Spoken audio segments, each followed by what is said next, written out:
pop is really coming back to America. And we've kind of got like a little bit of pop R&B flavor, so hopefully they really, be accepted here. Getting the call out of the blue from his cousin to join one of the most successful pop groups of all time was not the first lucky break in the life of Brian Thomas Littrell. Brian was born in Lexington, Kentucky on February the 20th, 1975, into a deeply religious family.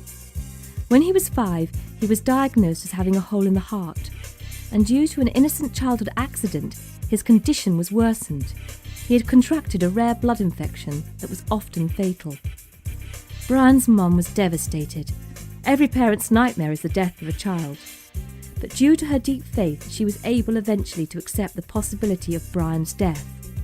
From that moment on, he began to improve, and believes to this day that he experienced a miracle.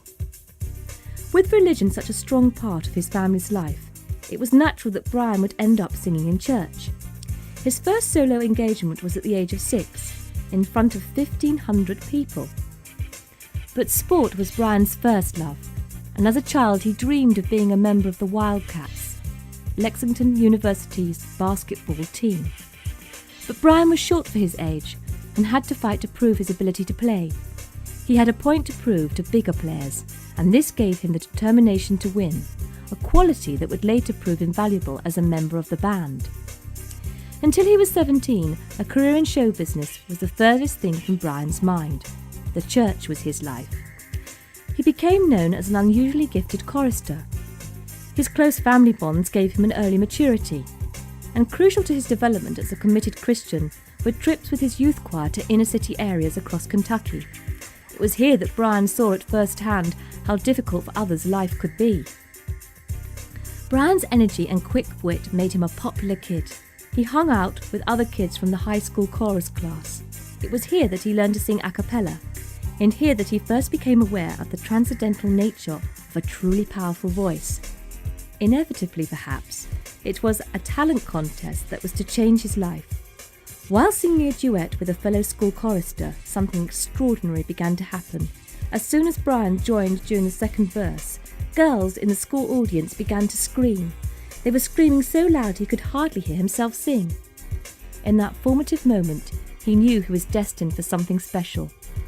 By the time he got the call from Kevin to move to Florida to join the Backstreet Boys, the adrenaline from the first encounter was strong enough to make him follow his instinct. When he arrived in Florida and was taken by Kevin to meet Lou Pearlman, he knew he was in safe hands. And for the rest of the group, the day Brian joined was day one for the Backstreet Boys.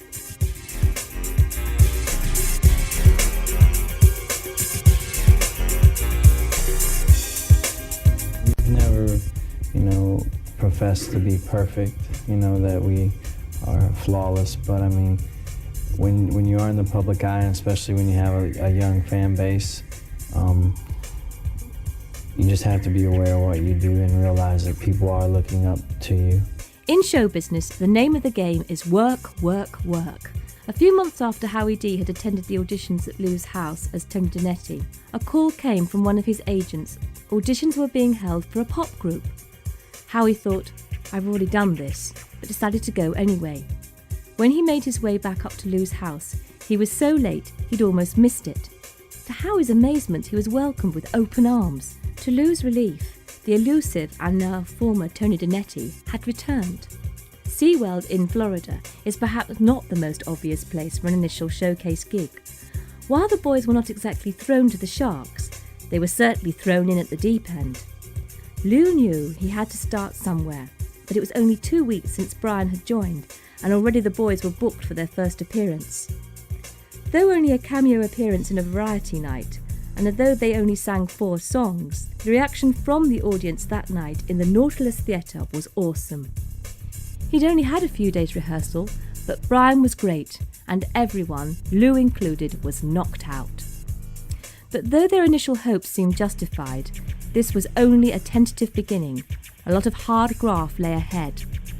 At that time in America, at least, hard edge rock still held sway over the Generation X kids who wanted their music to communicate the dissatisfaction with the world. The Backstreet Boys did not want to share their angst. Their message to the world was one of positivity. Their strong point was their flair for a cappella harmonies. The Christian beliefs of Kevin and B-Rock and the entire group's prayer ritual before each concert gave the Backstreet Boys sound an uplifting, upbeat vibe. But the entertainment industry is a world of harsh realities, and in the mid-90s, grunge and gangster rap ruled America, music born of disillusionment and despair. The Backstreet Boys were soon to learn that America was not yet ready for their brand of upbeat pop. After the success of the SeaWorld gig, Lou Pearlman now knew that his entire operation needed to shift a gear. The team of helpers and advisors he'd gathered around him to get his dream machine off the ground had worked tirelessly for little financial reward, and Lou was grateful for their efforts. But the businessman in him knew that he needed a more experienced management team, one that already knew what it took to get a group like the Backstreet Boys to the top. His search for the team was to bring him back to the original source of inspiration, the New Kids on the Block. Not the band itself, but the people who had helped turn them into platinum-selling stars. Johnny Wright had been road manager for the New Kids, and with his wife had subsequently formed a management team in the wake of the Kids' demise. With what they knew about the teen pop scene, these were the people Lou needed. The SeaWorld gig had been videoed, and Lou sent Johnny and Donna Wright a copy. They were intrigued by what they saw, but the quality of the soundtrack was poor. By now, the Backstreet Boys had a tradition of singing for their dinner at clubs and restaurants in Orlando, and Lou invited Johnny and Donna to an Italian restaurant to hear the boys sing for themselves. What they heard, they liked. Lou had found his management team.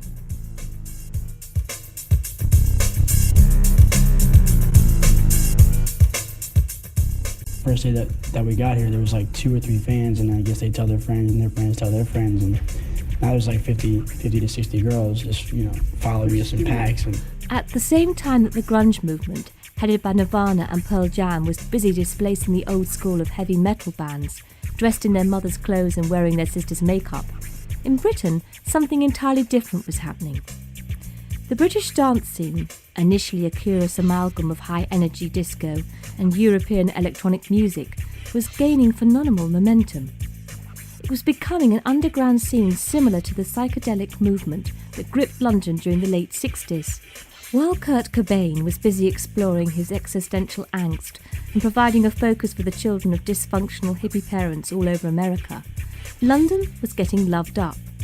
As one of the characters in the film Trainspotting remarks, the mid-80s had seen changes. The drugs were changing, and so was the music. 10 years later, Cobain's much publicised struggles with heroin and potential madness seemed passé to a new generation of kids who simply wanted to have fun, to feel good about themselves and each other.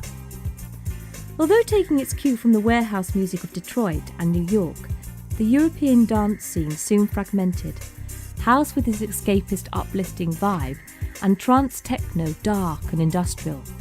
And while drugs were emphatically an integral part, for many people of the dance scene, they were to heighten the sense, not obliterate them. Apparently, fearing some kind of social revolution at the hands of the devotees of the more extreme end of techno, the British government made it illegal to gather to listen to music with what it called repetitive beats. Naturally, this only increased any potential hostility and drove the scene further underground. It seemed that having fun was regarded as socially destructive. But by this time, the party spirit had established itself in the national psyche. People in Britain wanted to have fun, and early rave classics such as Pump Up the Volume and the work of art terrorists, the KLF, soon made an impression on music business supremos, who began to see dance music as another cash cow ready to be milked. Before long, major rock acts such as U2 and REM were flirting with the idea of using dance mixes to sell their music to a younger market. Rock was now seen as a dying art form, the province of disenchanted former flower children stranded in middle age, addicted to the past. And although young British audiences had their own rock scene in the form of Oasis and Britpop, the scene was heavily conservative. By the mid-90s, dance was a new breed thing, with DJs having emerged as stars in their own right. So while Europe partied till dawn and saved its pocket money for holidays in Ibiza, the clubbing capital of Europe, young Americans continued their love affair with grunge and rap, music fostered by alienation and despair. Same situation, different approach. In Britain and Germany in particular, people shrugged off years of oppressive rule by lightening up. The members of the Backstreet Boys were born in the 70s. At that time, punk and heavy rock on the one hand, glam and disco, the true precursor of house music, on the other, were prevalent. And in between, the squeaky clean family clans of the Jacksons and the Osmonds. Christian values were expanded or implied, but in the Jackson family at least, there were darker tales to tell. In the early 80s, changes came. Economies boomed, yuppies took on materialistic consumer-based lifestyles. And most crucially of all, in 1981, MTV was born, and the world entered the apocalyptic age of the music video. As a marketing tool, this was a gift from heaven. Good videos were often more memorable than the songs they promoted. MTV took the industry by the scruff of the neck and threw it into a new age. Bands who couldn't afford a good video, like the indie pioneers the Smiths, disappeared overnight. Critics complained that the common denominator had fallen through the floor. Enthusiasts claimed that fun had been brought back to pop. Artists now needed a package, a look as well as a sound, and a great video to prove it. Art colleges began courses in design of fashion and video production, ready to pump new blood into this burgeoning industry. Without the pop video, bands like the Spice Girls, a major source of inspiration for the managers of the Backstreet Boys, were unthinkable. And it was the groundwork laid by MTV-friendly boy bands like the New Kids on the Block, which was to make the worldwide success of the Backstreet Boys possible. From the beach to the backstreet, the boys wanted to have fun. By the mid-90s, with MTV 15 years young, and artists like Madonna, the queen of MTV, importing British DJs to remix her tunes, the scene was set for a band with a clean-cut, friendly image and dance pop sensibility to take the world by storm.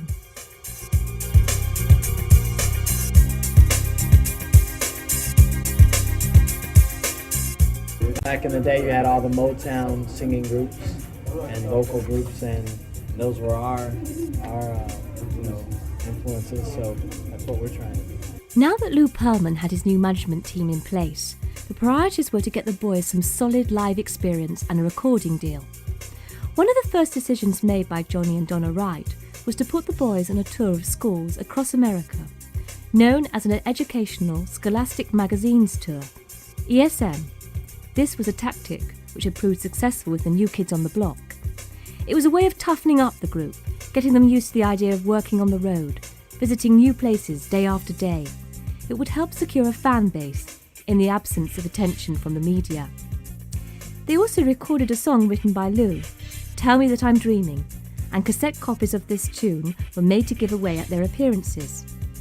Because they had no live band at this stage, taped backing tracks were used for most songs, with a few being sung a cappella to emphasise the boys' strength with harmony. Having established their sound during these gruelling months on the road, the Backstreet Boys were ready to secure a recording deal. Lou and the Wrights were at first encouraged by the positive response they got from initial contacts with the larger companies, but polite first reactions soon turned to polite refusals. One company which showed positive enthusiasm was Mercury Records. A&R man Dave McPherson became an enthusiastic fan and persuaded his bosses to attend an a cappella session to show off his new find.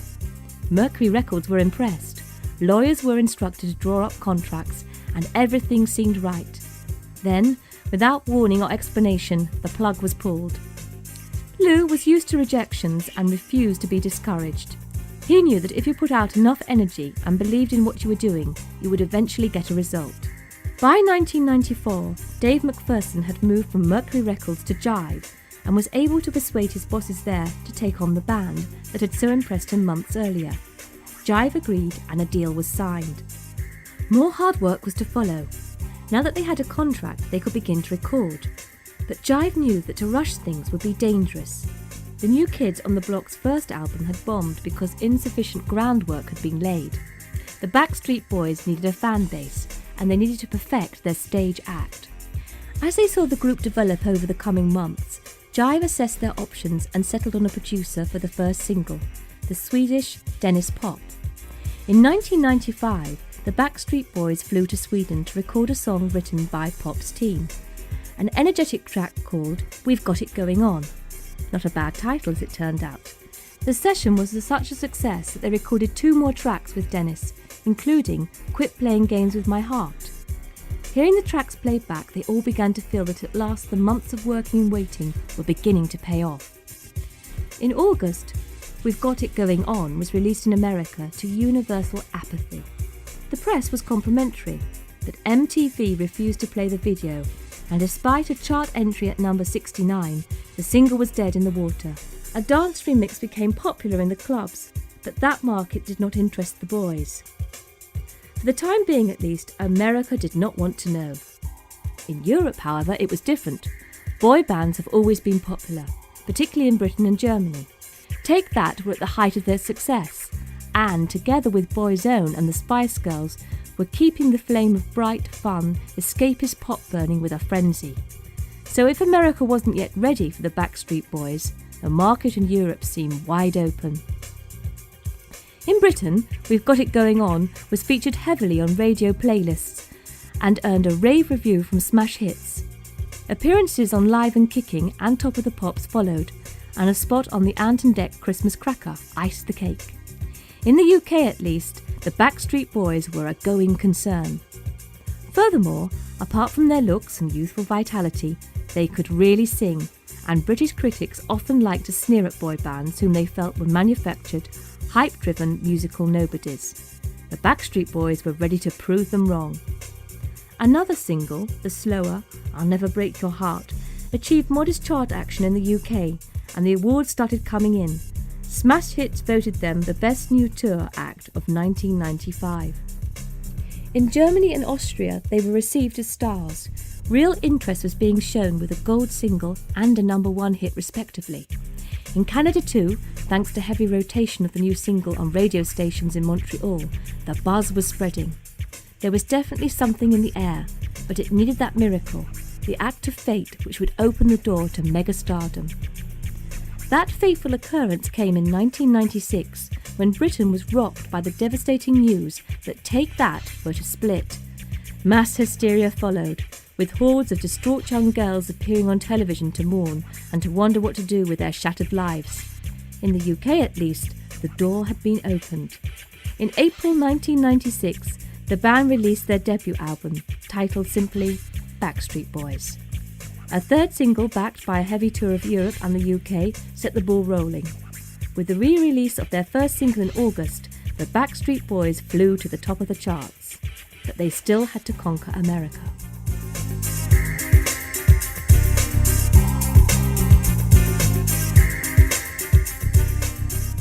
We've grown so tight. We talk about experiences in Europe. I mean, we've toured all over the world, and we've got a chance to really mold ourselves into something very strong and something very, very tight together.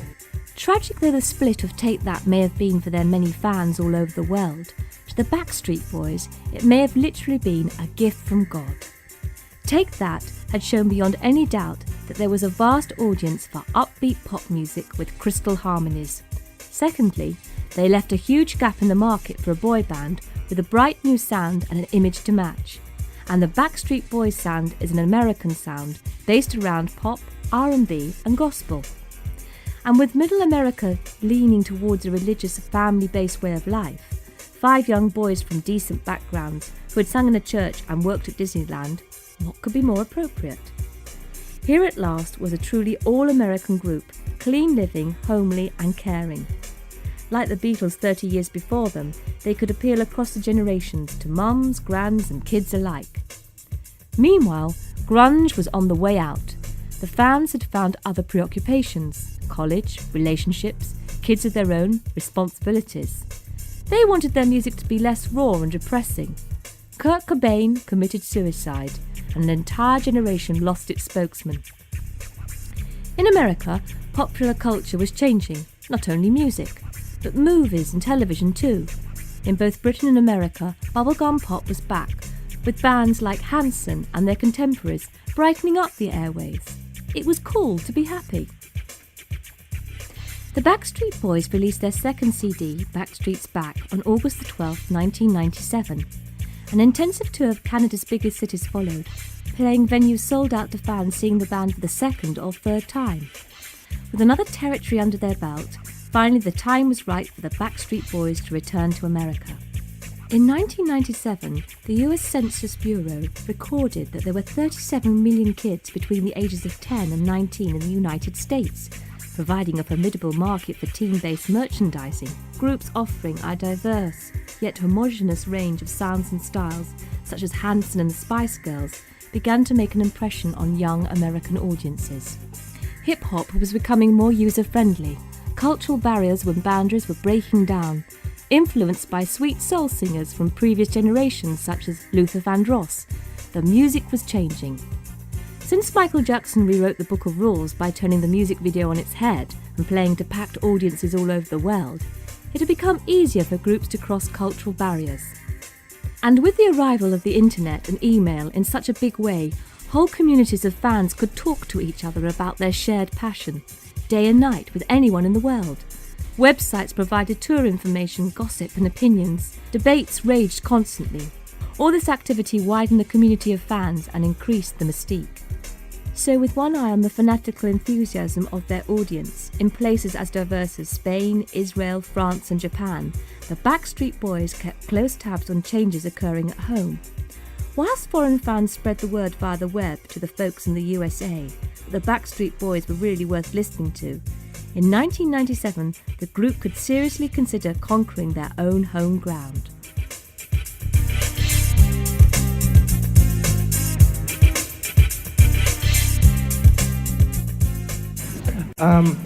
My personal role models have always been my parents, and I think that when you think of role models, I think everybody out there should say their parents is their role model.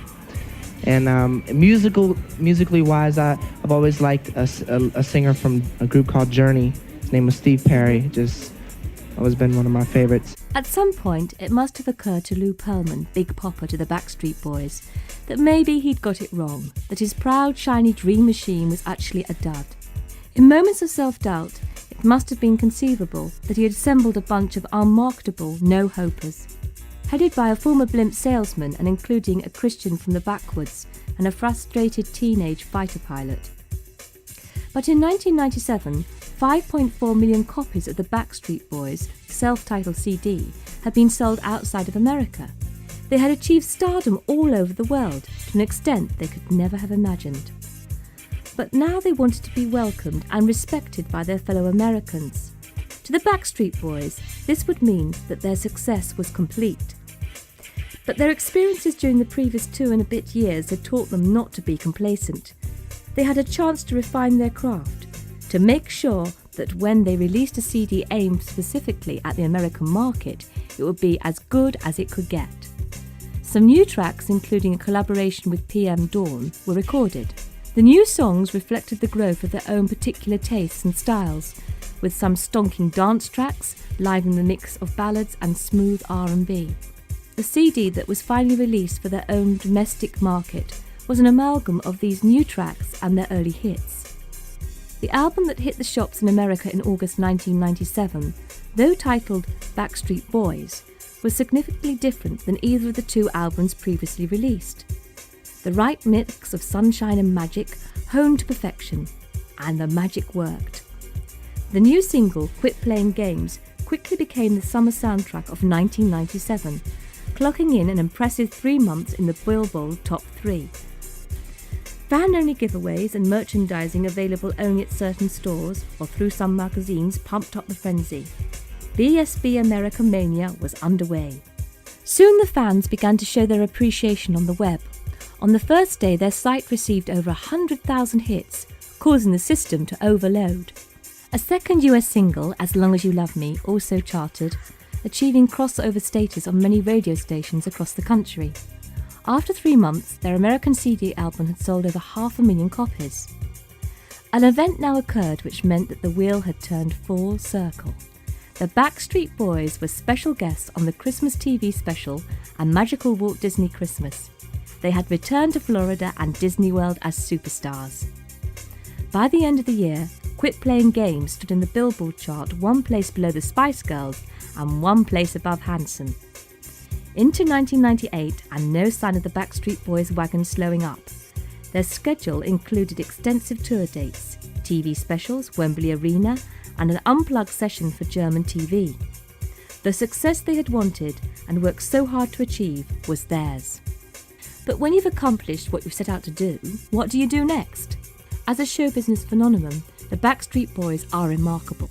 Hard work and determination, a refusal to accept failure, and a steadfast belief in their abilities have brought the five boys to the top of their profession. But major success brings problems of its own: lack of privacy, exhaustion from constant demands from management, fans and promoters. This kind of pressure can be divisive and destructive. And to a man like Lou Pearlman, driven by the need for constant challenge, once an ambition is achieved, it's time to move on. Although the Backstreet Boys may grow as performers, they are unlikely to develop as artists. Unless their skills adapt and they improve constantly as songwriters and musicians, they will have nowhere else to go. Five young, wealthy, eligible showbiz stars who probably believed when they started out that they were always to be together as friends and as a team. But under pressure from other quarters in the business to develop solo careers, perhaps in the movies, promises of greater fame or greater artistic integrity, the temptation to reconsider their lives will be enormous. But for now, the five boys from Florida, the home of sunshine and showbiz magic, who believed they had something special to give to the world, have proved themselves right.